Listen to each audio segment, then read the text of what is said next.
দর্শক, আমার কথা শোনার জন্য আপনাদের স্বাগতম। আপনারা জানেন, ইনকিলাব মঞ্চের মুখপাত্র ওসমান হাদিকে প্রকাশ্য দিবালোকে গুলি করে আততায়ীরা পালিয়ে চলে গেল। ওসমান হাদিকে চিকিৎসার জন্য ঢাকায় চিকিৎসার পর তাকে আরও উন্নত চিকিৎসার জন্য তাকে পাঠানো হলো সিঙ্গাপুরে। কিন্তু দুঃখের ব্যাপার, তিনি আর জীবিত ফিরে আসলেন না। কিন্তু যখন ওসমান হাদির মৃত্যুর খবরটা ছড়িয়ে পড়ল, আমরা দেখতে পেলাম সারা বাংলাদেশের তাণ্ডব, লুটপাট, অগ্নিসংযোগ, আরও অনেক ঘটনাই ইতিমধ্যে ঘটিয়ে গিয়েছে। এটি জাতিসংঘ থেকে কোন চোখে আমাদেরকে দেখছে?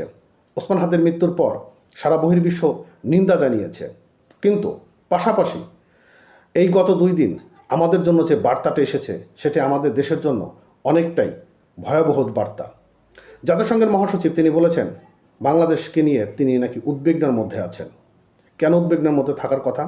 ওসমান হাদির মৃত্যুর পর আমাদের তো শোকের থাকার কথা ছিল, কিন্তু আমরা দেখলাম 2 দিনে সারা বাংলাদেশে যে পরিমাণ তাণ্ডব চালানো হয়েছে, পত্রিকাগুলোকে ভেঙে ফেলা হয়েছে, পুড়িয়ে ফেলানো হয়েছে, আরও অনেক অঘটন ইতিমধ্যে ঘটে গিয়েছে, যেটি আন্তর্জাতিক মহলগুলো পর্যবেক্ষণ করছেন। আমাদের উপর অনেক রেস্ট্রিকশন আসতে পারে, যেটি আগামী দিনগুলো আমাদের অনেকটাই এর ধকল পোহাতে হবে। ওসমান হাদির মৃত্যুর পর আমাদের শোক স্তব্ধ হওয়ার কথা, আমাদের আরও নমনীয় হওয়ার কথা। আমাদের একটাই দাবি থাকবে, যারা এই কাজটি করেছে তাদেরকে দ্রুত গ্রেপ্তার করা, আইনের আওতায় নিয়ে আসা এবং আন্তর্জাতিক মহলগুলোতে এই বিষয়ে কথা বলা, তদন্তের মাধ্যমে সেই আসামিকে গ্রেপ্তার করে বাংলাদেশে ফিরিয়ে নিয়ে আসা। কিন্তু আন্তর্জাতিক মহলগুলো তারা দেখছে আমাদের পরিস্থিতি, আমরা নিজেরাই উগ্রতা বারবার মেসেজ দিচ্ছি। পরিস্থিতি সময়ের সাথে কেন যেন অনেকটাই ঘোলাটো হয়ে আসছে। এর পিছনে কে বা কাহারা হাত রয়েছে সেটি স্পষ্টভাবেই আস্তে আস্তে সব কিছু উঠে আসবে। কিন্তু কালো মেঘের ছায়া যেন আমাদের দেশের উপরে বিস্তার করা শুরু করে দিয়েছে। ইনকিলাব মঞ্চ মুখপাত্র ওসমান হাদি একজন বীর, একজন শক্তিশালী নেতা। তার বলিষ্ঠ কণ্ঠস্বর বর্তমান এই তরুণ যুবকদেরকে উৎসাহ করছিল।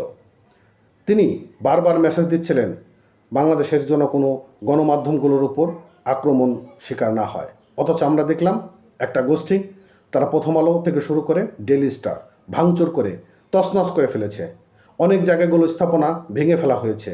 উদীচী শিল্পগোষ্ঠীগুলো তারা অগ্নিকাণ্ড ঘটিয়েছে, লুটপাট করেছে। আন্তর্জাতিক মহলে এটি একটি বড় মেসেজ দিচ্ছে। আগামী জাতীয় সংসদ নির্বাচন, সে জাতীয় নির্বাচনটি হবে কিনা সেটি নিয়েও এখন আন্তর্জাতিক মহলগুলো অনেকটা উদ্বিগ্নের মধ্যে রয়েছে। আমাদের প্রফেসর ডক্টর মোহাম্মদ ইউনূস তিনি বারবার বলছেন ফেব্রুয়ারিতে নির্বাচন হবে, কিন্তু এই ধরনের কার্যকলাপগুলো যদি চলতে থাকে এবং ফেব্রুয়ারিতে যদি নির্বাচন না হয়, তাহলে বহির্বিশ্বের কাছে আমাদের অবস্থানটা কোন দিকে পৌঁছাবে, আমাদের অবস্থানটা কি হতে পারে সেটি একবার একটু ভেবে দেখুন। যারা বারবার এই গণমাধ্যমগুলোকে আক্রমণ করছেন বা তাণ্ডব চালানোর চেষ্টা করছেন, তাদেরকে বলবো আপনারা নমনীয় হন। একটা নমনীয় জাতি একটা সুন্দর ভবিষ্যৎ দিতে পারে। যত নমনীয় হবেন ততই আপনার আমার জন্য ভালো কিছু মেসেজ আসবে। কিন্তু আমরা যত উগ্রতা দেখাবো, আমরা যত সহিংসতার দিকে যাব, ততই সারা বিশ্বের কাছে আমরা মাথা নত হয়ে যাব। আন্তর্জাতিকভাবে যেটা বিশ্লেষণ করে পাওয়া যাচ্ছে বিভিন্ন বিশ্লেষকদের মাধ্যম দিয়ে, আগামী দিনগুলোতে প্রবাসে আমাদেরকে আর নেবে না। আমাদের ব্যবসা বাণিজ্য ধস নেমে আসছে, পরিস্থিতি খুবই ঘোলাটে হয়ে আসছে। কে বা কাহারা আমাদের এই অস্থিতিশীলতা তৈরি করছে, সরকারকে আইডেন্টিফাই করা উচিত এবং এদেরকে আইনের আওতা নিয়ে আসা উচিত। কারণ দিন শেষে আমরা সবাই বাংলাদেশি, বাঙালি। এদেশে আমাদেরকে থাকতে হবে সুন্দরভাবে, সুন্দর জীবনযাপন করতে হবে, গণতন্ত্র চর্চা করতে হবে।